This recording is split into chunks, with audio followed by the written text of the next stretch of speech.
যখন সন্তান পৃথিবীতে আগমন করবে তখন তার এক নাম্বার হক হচ্ছে, এক নাম্বার দায়িত্ব হচ্ছে মাতা পিতার, সেটা কি আজান দেওয়া। সন্তান যখন হবে, ভূমিষ্ঠ হবে, তখন আপনাকে কি করতে হবে? আজান দিতে হবে।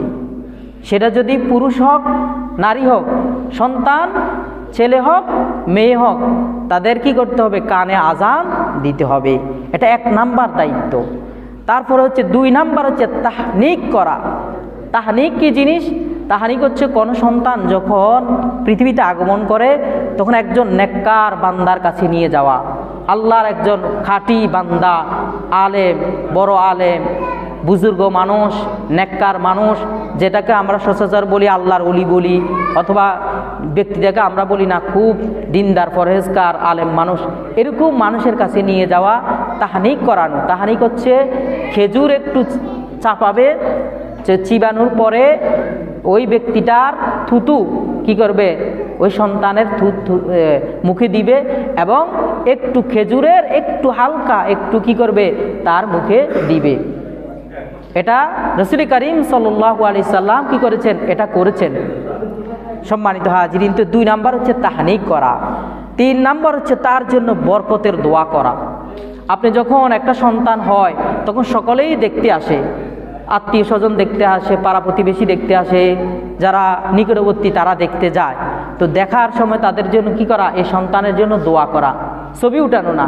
আমাদের দেশে কি হয়? দেখা যায় একজনের সন্তান হয়েছে, সাথে সাথে ছবি উঠাই দিয়ে দিছে ফেসবুকে, অথবা অন্য কেউ গেছে ছবি উঠাই দিয়ে দিছে। ছবি না, আপনি এখানে দোয়া করবেন, এই সন্তানের জন্য দোয়া করা। 3 নাম্বার সন্তানের জন্য দায়িত্ব কর্তব্য হচ্ছে, মাতা পিতার দায়িত্ব কর্তব্য হচ্ছে দোয়া করা। 4 নাম্বার হচ্ছে আকিকা করা। আকিকা করা এটা কি? সুন্নাত। এটা 7ম দিনে আকিকা করবে। আকিকার বিষয় অনেকেই এটা নিয়ে অনেকেই প্রশ্ন করে। সেটা হচ্ছে আকিকা হচ্ছে সন্তান যদি পুরুষ হয়, ছেলে হয়, তাহলে 2টা পশু কি করবে?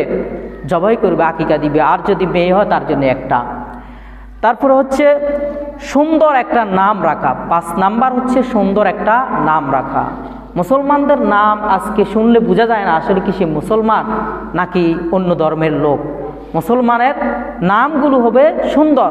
রাসূল করিম সাল্লাল্লাহু আলাইহি সাল্লাম বলছেন, তোমরা কি করো? সুন্দর একটা নাম রাখো। তাহলে সুন্দর নামটা সন্তানের একটা হক, সন্তানের একটা অধিকার।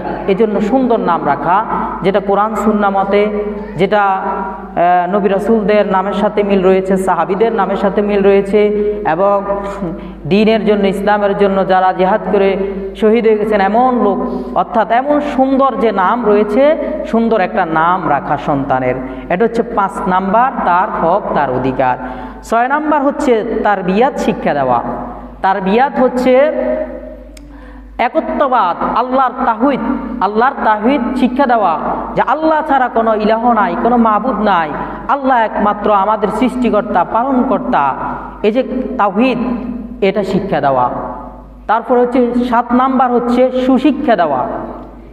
সন্তানকে সুশিক্ষা দেওয়া এটা মাতা পিতার একটা দায়িত্ব, কর্তব্য। সুশিক্ষা হচ্ছে কোরআনের শিক্ষা। রাসূল করিম সাল্লাল্লাহু আলাইহি সাল্লাম বলছেন, খায়রুকুম মান তাআল্লামাল কুরআনা ওয়া আল্লামা। যে ব্যক্তিটা তোমাদের মধ্যে সে উত্তম, যে কোরআন মাজিদ শিক্ষা করে এবং অপরকে শিক্ষা দেয়। তো সুশিক্ষা হচ্ছে কোরআন শিক্ষা দেওয়া। প্রথম দায়িত্ব কর্তব্য হচ্ছে, 7 নাম্বার দায়িত্ব কর্তব্য হচ্ছে মাতা পিতার কোরআন শিক্ষা দেওয়া। কোরআন শিখার পরে, হাদিস সুন্নাহ শিখার পরে, দিন জানার পরে সে যদি ডাক্তার হয়, ইঞ্জিনিয়ার হয়, তাহলে আর কোনো সমস্যা নাই। আপনাকে সর্বপ্রথম যে শিক্ষা দিতে হবে সেটা হচ্ছে কোরআনের শিক্ষা দিতে হবে। আপনার এটা দায়িত্ব, কর্তব্য। তাকে নৈতিক শিক্ষা, দ্বীনি শিক্ষা, ইসলামী শিক্ষা দিতে হবে। আপনার এটা দায়িত্ব, কর্তব্য। কিন্তু আমরা কি করি? কিন্ডারগার্টেনে দিয়ে দিই, তারপরে ইংলিশ মিডিয়ামে দিচ্ছি, বিভিন্ন জায়গায় দিচ্ছি। কোরআন পড়ার কোনো একটা আমরা যে কোরআন পড়াটা পড়াইতে হবে সন্তানদেরকে, এটার আমরা গুরুত্ব দিচ্ছি না। এজন্য আমাদের সমাজ, পরিবার, রাষ্ট্রের মধ্যে যে সমস্যাগুলো বৃদ্ধাশ্রমে মাতা পিতাকে যেতে হচ্ছে, তার কারণ হচ্ছে সন্তান নৈতিক শিক্ষায় শিক্ষিত হয় নাই, দিনই শিক্ষা শিক্ষিত করতে পারি নাই। আমরা দিনের জ্ঞান ঢুকিয়ে দিতে না পারার কারণে আজকে সন্তান কি করছে, মাতা পিতাকে বৃদ্ধাশ্রমে দিচ্ছে, মাতা পিতার সাথে খারাপ ব্যবহার করছে, দুর্ব্যবহার করছে, তাদেরকে গালিগালাজ করতেছে, তাদেরকে ঘর থেকে বের করে দিচ্ছে।